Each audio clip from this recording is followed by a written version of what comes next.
Bismillahirrahmanirrahim. Wa man lam yakum bihi wasfun lam yajuz an yustaqarahu minhu ay min lafdihi ismun. Ini kaidah ini. Wa man, adapun orang atau barang siapa, lam yakum yang tidak terdapat bihi pada man wasfun apa suatu sifat, lam jajus maka tidak boleh an yustaqo dimustakan dilahirkan lahu untuk man minhu dari wasf, maksudnya min lafdihi dari lafalnya wasf, tidak boleh dimustakan baginya daripadanya, tak boleh dimustakan ismun apa isim.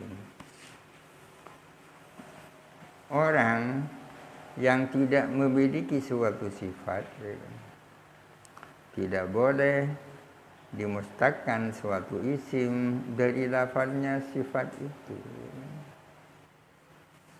Seseorang yang padanya tidak terdapat suatu sifat, maka tidak boleh dimustakan suatu isim sifat bagi orang itu dari lafalnya sifat itu.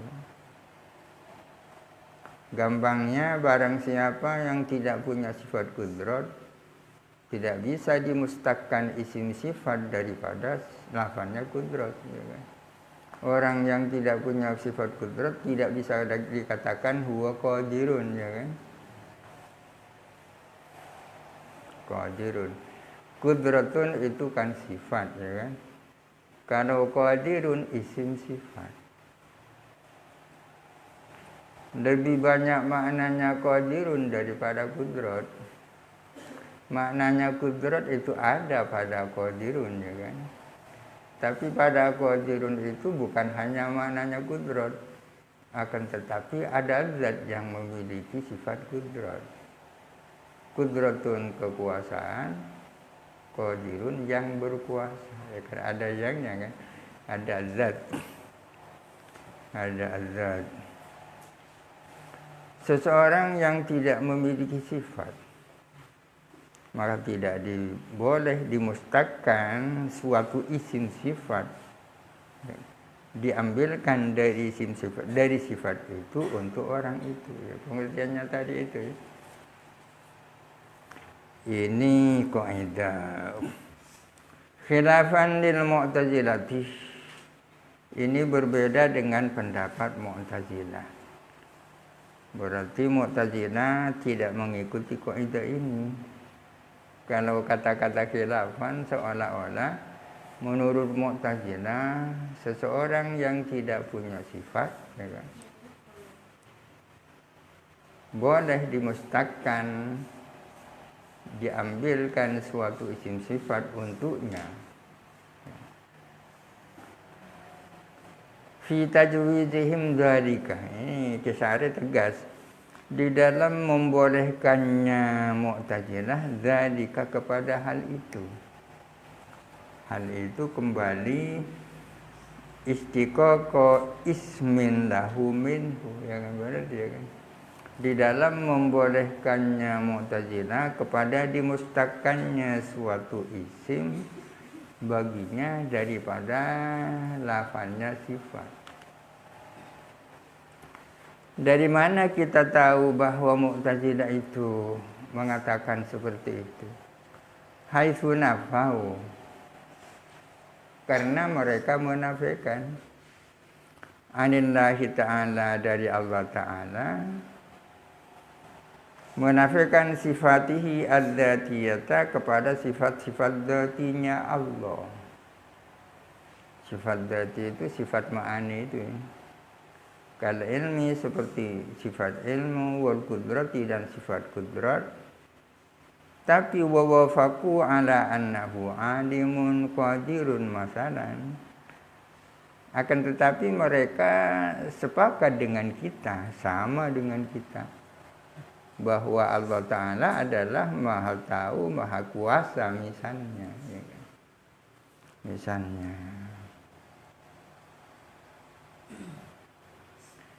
Ini menarik apa yang disampaikan Kisari haitsu nafau. Ini memberi pengertian bahwa tidak ada penegasan yang sharih dari Mu'tazilah bahwa mereka itu membolehkan istiqaq bagi orang yang tidak punya sifat itu.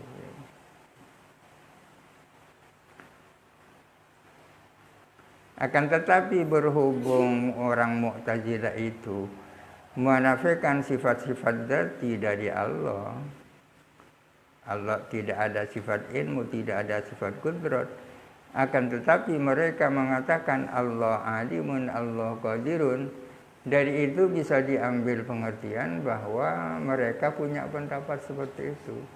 Ini bukan mazhab Mu'tazilah tapi lazimul mazhab namanya.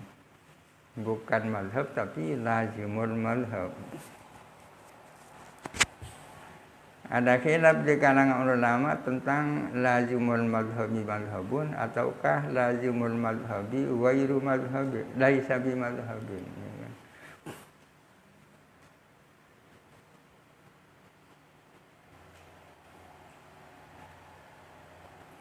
Lakin qalu akan tetapi mengatakan siapa Mu'tazilah Allah Ta'ala itu alimun qadirun bidzatihi dengan adzatnya Allah. La bisifatin zaidatin alaiha, bukan dengan sifat-sifat yang zaidah atas adzat. Pada poin ya.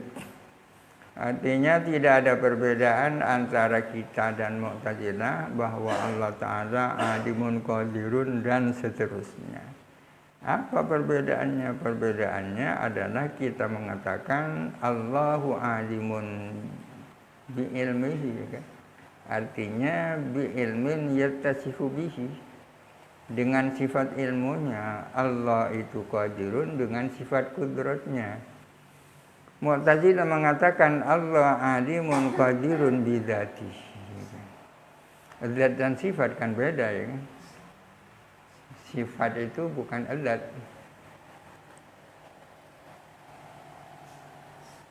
Tapi ada yang mengatakan la huwa huwa wa la hiya ghairuhu. La hiya huwa wa la hiya ghairuhu. Sifat itu bukan Allah, tetapi itu bukan hal yang berpisah dari Allah. La huwa huwa wa la huwa ghairuhu. Allah Ta'ala itu alimun qadirun masalan mutakallimun juga. Allah mutakallimun. Tidak ada perbedaan. Kita yakin Allah mutakallimun, Mu'tazilah juga bilang Allah mutakallimun. Lakin akan tetapi bimakna annahu khaliqun lil kalami, tapi dengan arti bahwa Allah Ta'ala adalah menciptakan kalam. Artinya lain ya kan? Bodi debu tapi menciptakan debu. Menciptakan kalam fi jismin di suatu jisim misalnya. Kasyajarati seperti pohon. Allati syajara. Sami'a yang mendengar minha dari lati Musa, siapa Musa alaihi salatu wassalam. Jadi mutakallimun menurut Mu'tazilah maknanya adalah khaliqul kalam. Menciptakan kalam, menciptakan misalnya di suatu pohon sebagaimana yang terjadi pada Nabi Musa. Binaan ala annal kalama laisa indahum illal hurufa wal aswata. Karena berdasarkan bahwa kalam menurut mereka tak lain adalah huruf dan aswat. Menurut Mu'tazilah, kalam itu ya pasti huruf, pasti aswat. Al-mumtani'a ittisufuhu ta'ala biha, yang tak mungkin bersifatannya Allah Ta'ala dengan huruf dan aswat. Ya, yang namanya kalam kan pasti suara dan huruf, yang mustahil bagi Allah. Fahfil haqiqati lam yukhalifu hima huna. Maka sebenarnya mereka Mu'tazilah tidak berbeda pendapat tentang apa yang ada di sini. Di anna sifatal kalami bimakna khalqihi sabitatun lahu ta'ala. Karena sifat kalam dengan arti menciptakan kalam adalah tetap bagi Allah Ta'ala. Wa baqiyatus sifati adzatiyati, adapun sifat-sifat dzatiyah yang lain, qudrat, iradat, ilmu, hayat, sama, basar, itu kan sekiranya sisanya. La yasa'uhum nafyuha, adalah tak mungkin kepada mereka menafikan baqiyatus sifat. Mu'tazilah tak mungkin menafikan qudrat, iradat dan seterusnya kan. Kok dikatakan tak mungkin menafikan itu limuwafaqatihim ala tanzihihi ta'ala an addadiha. Karena kesepakatan mereka mensucikan Allah Ta'ala dari kebalikannya baqiyatus sifat. Kan tak mungkin mereka mensifati Allah dengan kebalikannya qudrat, kan tak mungkin. Lalu apa persoalannya? Wa innama yanfuna ziyadataha 'ala dzati. Hanya saja mereka itu menafikan keberlebihannya sifat atas zat. Jadi sifat tak lain daripada zat, bukan wairuhu ya kan? Jadi menurut Mu'tazilah sifatullah itu bukan barang lain daripada Allah ya kan, bukan barang lain. Wa yaz'umuna annaha nafsu dzati, dan mereka menganggap bahwa sesungguhnya sifat dzatiyah adalah zat itu sendiri. Murattibina samaratiha, ada zat yang mengaitkan mereka kepada buah-buahnya sifat dikaitkan atas zat.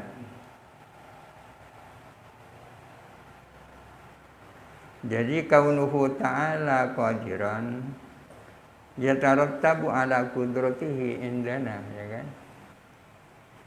Kaunuhu ta'ala qadiran yatarattabu ala qudratihi indana ya kan. Kalau menurut Mu'tazilah kaunuhu ta'ala qadiran yatarattabu ala dzatihi murattibina ala dzat. Kaunuhu ta'ala qadiran itu kan buah ya kan, buah yang membuahkan menurut kita adalah qudrat. Qudrat melahirkan kaunuhu qadiran ya kan. Qudrat itu sifat ma'ani, kaunuhu qadiran sifat ma'nawiyah ya. Sifat ma'nawiyah. Jadi sifat ma'nawiyah itu adalah sifatun lazimatun lil ma'ani ya. Sifat yang lahir sebagai implikasi daripada sifat ma'ani.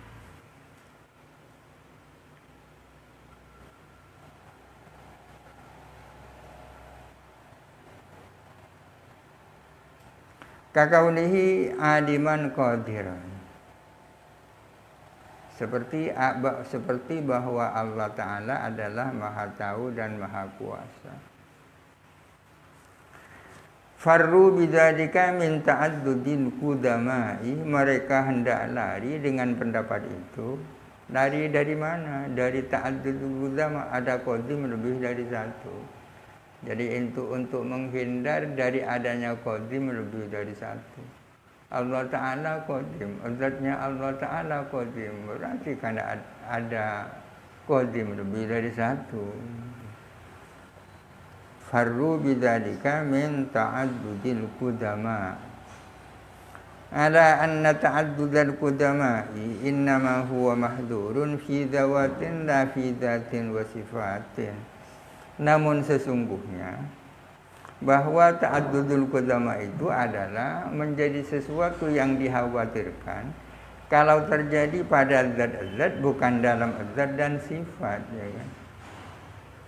Yang jadi persoalan kalau ada qadim lebih dua sama-sama zatnya ya kan? ada dua zat sama-sama qadim, itu yang persoalan. Ini kan bukan ini. Ini kan zat dan sifatnya zat, kan tak persoalan ini.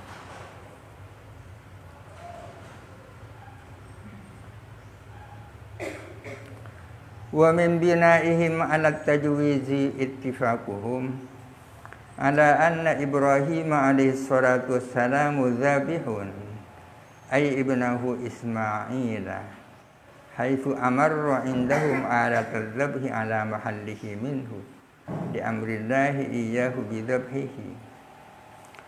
Wa min binaihim, dan ialah termasuk dari mendasarkannya Mu'tazilah, didasarkan atas tajwiz tersebut.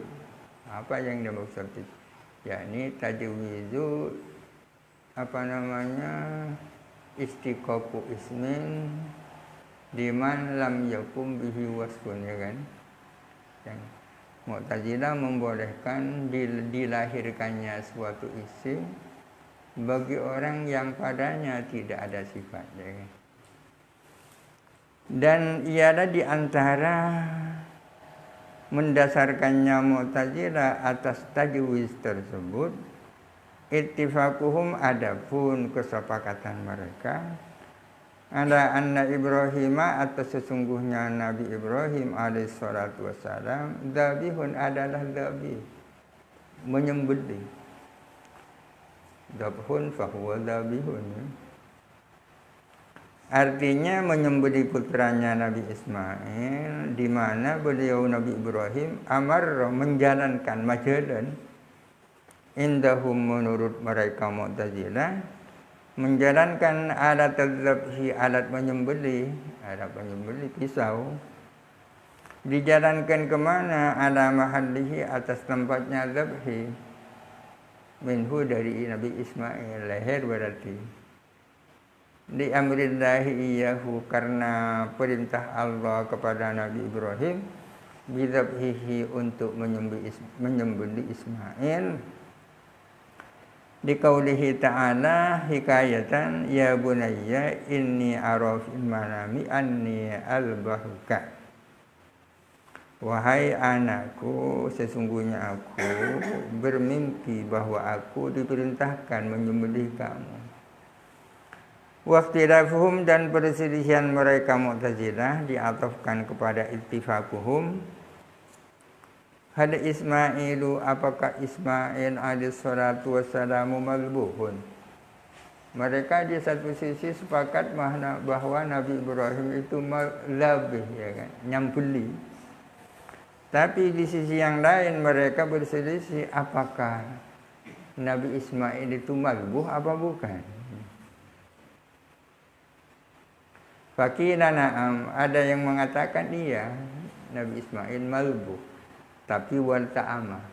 Ta'ama ini Maduranya acampo, ya. Apa acampo bahasa Indonesia? Kembali lagi, ya.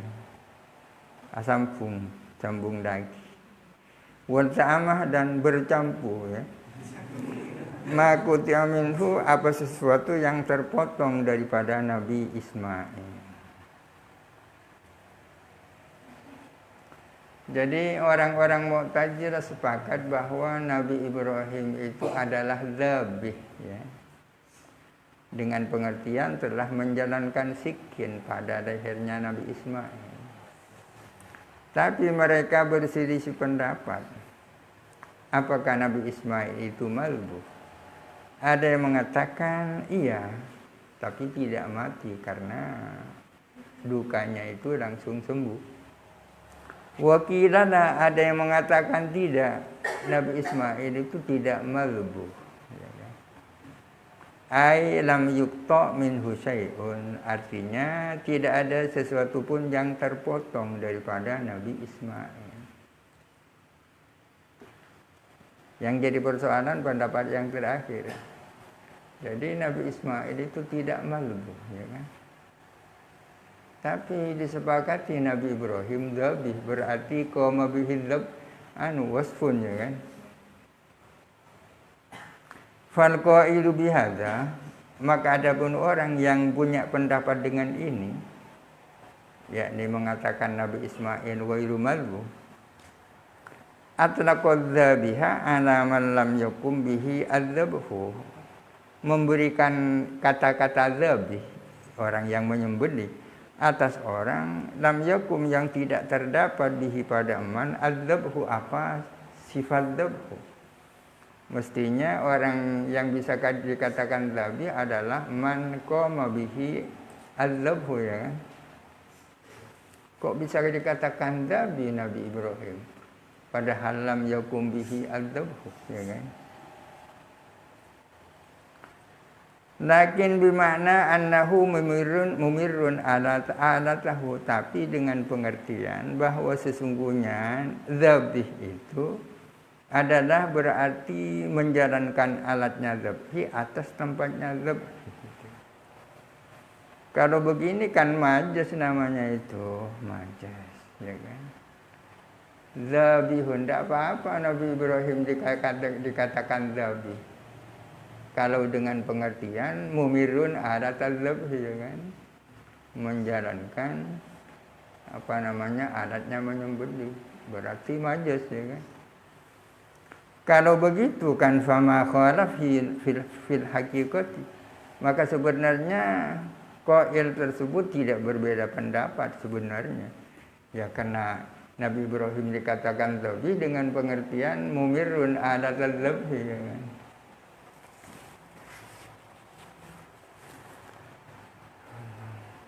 Wa ma huna ansabu bil maksudi. Adapun apa yang ada di sini adalah lebih sesuai dengan apa yang dimaksud. Mimma fi syarhil Mukhtasari, dibandingkan dengan apa yang ada di dalam kitab Syarah Mukhtasar karangannya Ki Musannif juga. La ala wajhil bina'i, tidak atas jalan bina, mendasarkan ini pada tajwid tersebut. Min annahum, ini isinya mimma fi syarhil Mukhtasar, apa yang ada dalam syarah Mukhtasar. Min annahum, bahwa sesungguhnya Mu'tazilah ittafaqu, mereka sepakat ala anna Ismail ghairu malbuhin, bahwa Nabi Ismail itu tidak disembelih. Ai ghairu muzhakir ruhi, artinya tidak dilayangkan ruhnya, tidak dihilangkan ruh nyawanya. Qatru itu artinya kan izhakur ruh. Waqtalafu, dan berbeda pendapat Mu'tazilah, hal Ibrahimu dzabihun, apakah Ibrahim dzabihun? Ini kebalikannya yang di sini. Ay qati'un, artinya memotong mahallil dzabhi. Fa mu'addahuma wahidun, maka adapun muaranya keduanya adalah sama antara yang di sini dan di dalam Syarah Mukhtasar. Wa indana, menurut kita Ahlus Sunnah, lam yumirra al-khalilu ala dzabhi ala mahallihi. Nabi Ibrahim itu tidak sampai menjalankan alat penyembelihan atas tempatnya penyembelihan, milih dari putranya. Alasannya dinashihi qabla tamakkuni minhu, karena dimansuhnya perintah dzabhi, dimansuh sebelum ada kesempatan minhu daripada dzabhi. Sebelum dzabhi dilaksanakan sudah ada nasah, kan? Di qaulihi ta'ala, karena firman Allah Ta'ala, wa fadainahu bidzibhin azim. Wal jumhuru ala annahu Ismail. Adapun menurut jumhur ulama bahwa sesungguhnya putra itu adalah Nabi Ismail. Kama dzakarahu, sebagaimana menyebutkan siapa musannif. La Ishaku, bukan Nabi Ishak, meskipun sama putranya Nabi Ibrahim.